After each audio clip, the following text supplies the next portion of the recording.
All right, welcome back. Following his day of critical meetings in Beijing, China, President Trump prepares for one of the most highly anticipated possible sit-downs of his Asia trip. And that would be with Vladimir Putin at the Asian-Pacific Summit, which will happen in the nation of Vietnam. North Korea remains at the top of the agenda, really the point of this trip in a lot of ways. But what else can the president hope to accomplish in that meeting with the president of Russia? Here to weigh in is former CIA analyst and expert on the North Korean nuclear program, Fred Fleitz. Thank you so much, Fred, for coming on this morning. Good morning to you. And the first thing we want to kind of pull up here is a statement from Secretary Tillerson that there was never an agreement to meet. If the two leaders are going to meet, if there's something sufficiently substantive to talk about that would warrant a formal meeting, there has been no conclusion made on that. So this morning we kind of learned that a meeting that we thought was most likely going to happen may or may not happen. But let's assume it will.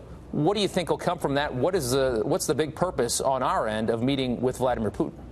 Well, I think there'll be a meeting at least on the sidelines, but Russia's efforts maybe to downplay or get out of this meeting reflects a strange comment we heard from Putin in September when we were calling on Putin to increase the pressure on North Korea after the possible hydrogen bomb test. He said, "President Trump is not my bride, and I am not his bride or groom."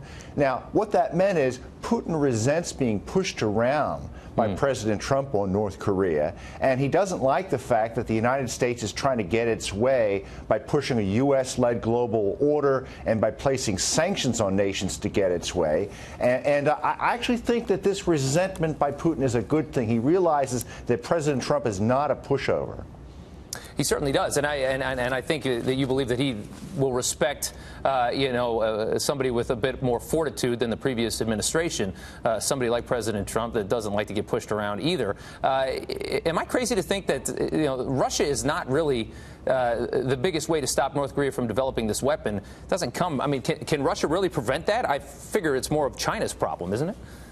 Well, we've seen since China actually has begun to increase the pressure on North Korea that Russia is throwing North Korea a lifeline. And this is a big problem because we can't let North Korea have a way to get around the sanctions. I don't know that sanctions will work, but Russia may be working against our interests right now by giving North Korea an out. And also, Russia sees an opportunity. If China's pulling out of North Korea, Russia's going to go in. And there's been competition between the two states for influence in North Korea for decades. What could Russia possibly want out of North Korea other than, I guess, coal? What is it that they're interested in? It's a small nation. It's not particularly wealthy at this point.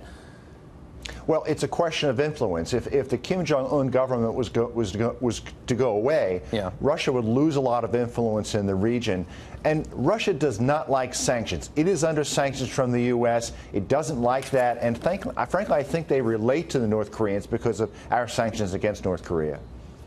Very interesting. Okay, and we know that Vladimir Putin likes to stir the pot anyways, just to make things interesting. So we'll see how he responds to all of this and see how that meeting, if it happens, how it goes. Fred, thank you so much for coming on this morning. We do appreciate it. Good to be here.